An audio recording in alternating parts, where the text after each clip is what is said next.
দেখে লোভ লাগলে আমার কিছুই করার নেই, আমি আপনাদের সবাইকে দিতে পারবো না। তো আমি নিজেই খেয়ে দেখলাম বেস্ট হয়েছে। আর মন থেকে যদি আপনি কিছু চেষ্টা করেন তো অবশ্যই হবে। তো আমি ফাইনালি পেরেছি, আর আমি মন থেকেও চেষ্টা করেছি, আজকে ফার্স্ট টাইম ছিল। তো এখানে হচ্ছে আপনার পেঁয়াজ কুচি, রসুন কুচি, আদা, আর হচ্ছে কাঁচামরিচ কুচি, সয়া সস, টমেটোর সস, লবণ, মাংসের কিমা। এখানে আমি বুকের মাংসের নিয়েছিলাম। আর এখানে হচ্ছে ময়দা দিইনি, আটা দিয়েছি, লাল আটা, আর সেটা আমি তেল দিয়ে ভালো করে ময়াম দিয়ে রেখেছি। আর প্রত্যেক ভিডিওতেই বলি কোনো না কোনো মিস্টেক হয়। তো ভাপ দেওয়াটা আমি একদমই ভুলে গেছিলাম।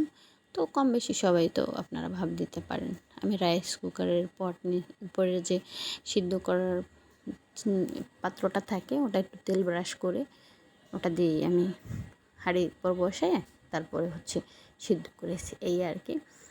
তো এখানে হচ্ছে আপনার মাংসটা অনেকক্ষণ কেমা করে রেখেছিলাম, তো তার ভিতর থেকে যে জলটা ছিল সেটা বের হয়ে গেছে, এই জন্য আমি জলটা ফেলে দিলাম।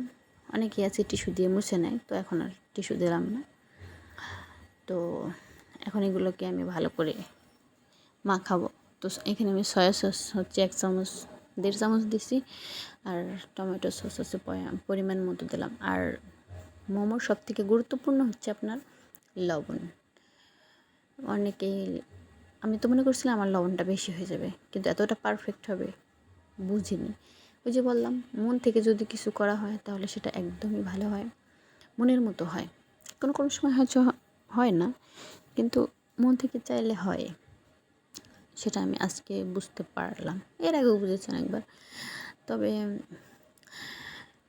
সয়া সসে যেহেতু একটু লবণ থাকে, এই জন্য আপনারা পরিমাণ মতো বুঝে শুনে দেবেন। আর এর সাথে গোলমরিচের গুঁড়ো দেওয়া উচিত ছিল, আমার একদমই মনে ছিল না। এত কিছু কীভাবে মনে রাখবো, এই জন্য আর দিতে পারিনি। ধনেপাতা দিতে পারেন, গাজর দিতে পারেন, অনেক কিছুই দেওয়া যায়। অনেকে আছে ভাজা মাংস দেয়, তো মোমোটা মূলত কাঁচা মাংস দিয়ে করা হয়, এই আর কি।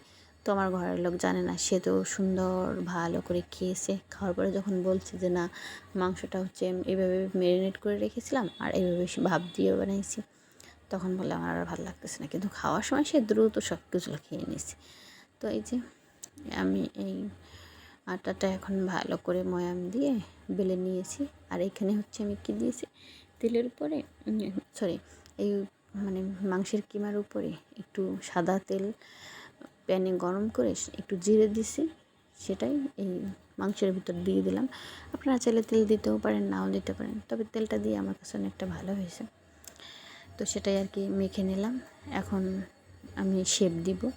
তো নতুন নতুন বানাইছি, তো শেপটা অতটা আমি মানে গুরুত্ব দেইনি, কারণ সব সময় আমার একটা মনের ভিতর কাজ করছে যে লবণ হবে কি হবে না, এই জিনিসটা কাজ করছে। তো এই জন্য প্রথম প্রথম তৈরি করছি, শেপটা যেমনই হোক মোমো হয়েছে, এই আর কি।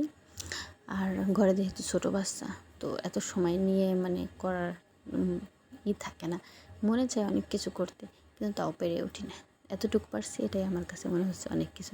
আর আমি যে প্রথম প্রথম এতটা ভালো পারবো, এটা আমি মানে নিজেও কল্পনা করতে পারছি না। এজন্যই মূলত আপনাদের সঙ্গে শেয়ার করা। দেখেই বুঝতেছেন যে কতটা ইয়ে হয়েছে। আর আমি বললাম ওই যে ভাব দিতে পারিনি। তো কেমন হয়েছে অবশ্যই কমেন্টে জানাবেন।